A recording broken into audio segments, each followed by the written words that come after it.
So yeah, that's Crowley in a very long and large nutshell. It's a great nutshell, and you can now tell all of your friends that you know about it.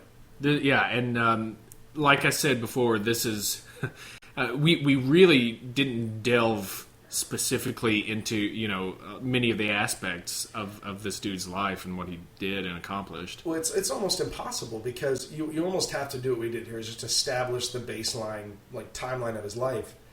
Because, I mean, his influences, and not even directly, it's not like he was telling people to do these things, but, like, people have been so fascinated by him that in musical references, the Rolling Stones, the Doors, the Beatles, the Led Zeppelin, Pink Floyd, Ozzy Osbourne, they all draw heavily on him as an inspiration. He's one of in the Sgt. Pepper's album cover, there's the 100 faces on there. Aleister Crowley's on there.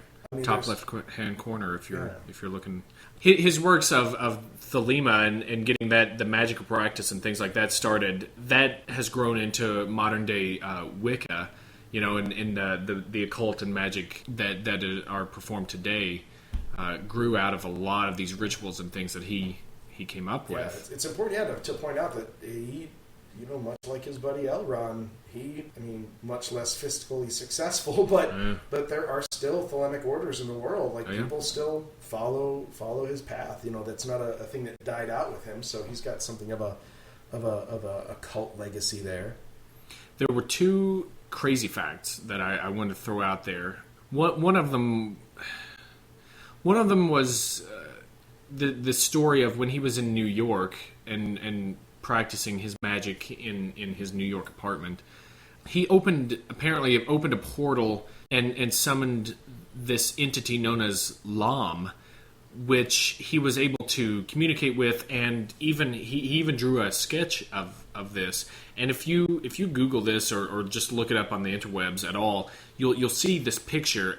And a lot of people have compared it to modern day Greys, the gray aliens that people talk about with the round heads, pointy chin, and almost the insectoid eyes. Although Lam's eyes are kind of slit-like.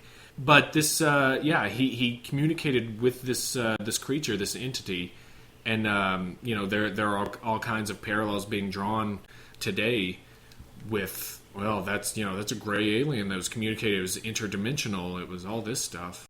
So think about all of the areas of the supernatural that this man is able. He lived on Loch Ness. Yeah. Yep. He's perhaps described an alien. He's got he's got a secret order, symbols of which appear on the dollar bill. Really, as far as a nexus for unexplained phenomena, this guy was able to stick his finger in just about every pie out there. I don't think it was his finger. But yeah, he was. He really was touching on a lot of stuff and traveled everywhere, basically. I guess you get the money. I would travel too. But I'll tell you what, despite all of the occult work, the writing and everything, his real passion was hunting squatch. Hunting squatch. What the other weird thing I found was, and this is another one of those things that's like, this may be made up. His first juicy gossip of Victorian era. His first sexual encounter, he popped his cherry with a family maid, a housemaid. Of course, right? Classic. And this was kind of to get back at his mom. I think he banged her on her bed. Hey, his mom's Mom, bed. I'm doing it. Mommy. This maid was dismissed because of this, basically. And there's the theory or the thought out there that says she turned out to be the first victim of Jack the Ripper in I guess 1888 or so.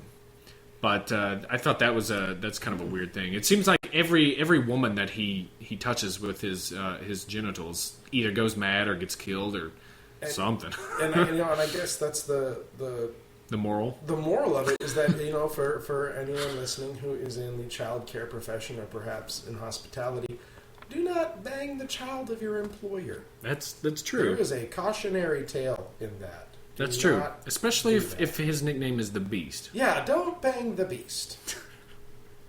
At least in Victorian era. Yeah. The Beast is not a roller coaster you want to ride. Anyway, so that's Crowley. That's Crowley, the crap out of Crowley. Large nutshell. Go forth and be happy with that knowledge if you've stuck around, and we thank you if you have.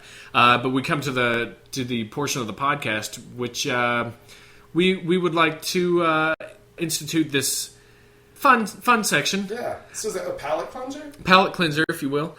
We're gonna come up with a couple of puns based on our topic, and our topic today, obviously, Aleister Crowley.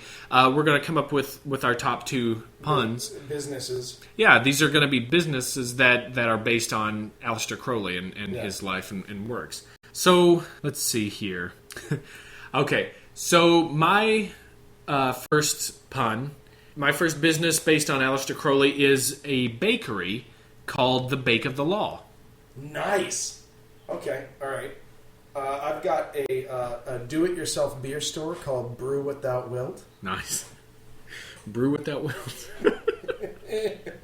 And my second pun, it's going to be a nightclub called Techno TO.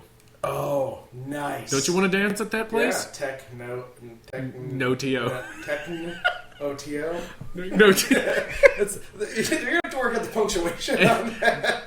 And the bouncer, if you can't see the name, you don't get in. Oh, nice. I like that. That's exclusive. That's what people It's like. exclusive. All right. I've got, how about a boutique occult fashion store called Thelema and Louise? Yep. Yep. And once again, you will end up going mad and killing yourself. Driving off of a cliff. An emotional cliff. If you don't find the pants that fit, then drive. You can drive off a cliff. So what we'd like you guys to do is to email us. Yeah, this ain't no free ride. Yeah. Give us some ego points here for ourselves. Email us at blurryphotospodcast.org with your best pun based on a business based on Aleister Crowley and his works. And don't be intimidated by the phrase "best pun." Sure. Let's just say pun. Just give us a pun. Because it's hard to say no, guys. I've got a really good pun. You can't even say it. Although I was pretty pleased with Brew Without Wilt. So yeah, give us a pun, and we'll pick out one or two that we really like, and we'll read them on the next podcast. Yeah, for right now, you'll have to settle for acknowledgement, but when we're rich and ridiculous and we can afford our own goats, then we'll send something your way. Yeah, we may send you a goat. We'll keep your name on a list. Okay, that's never mind. We'll protect your anonymity even from ourselves. Yeah, I mean we're not gonna be but so yeah, do that. Follow us on Twitter. And our Twitter handle is blurry_photos. Mm-hmm. You can find all this on our website, blurryphotos.org. Mm-hmm. And if you have any other questions or comments or anything you'd like to send our way, email us there again. Let us know what you would like to hear about. Yeah, because I mean we're here for you. We're doing this to get that information inside your head, not just on a page on the interwebs. You're going to be so glad when you have to carpool with a stranger. You'll have something to talk about. And then she banged the goat, and then he slit the goat's throat. Golden conversation topics. You'll never have to carpool with strangers again. You're welcome. Anyways, so this has been Blurry Photos. I am David Flora. And I shall ever remain David Scott. And we hope you enjoyed, and we'll talk at you next time.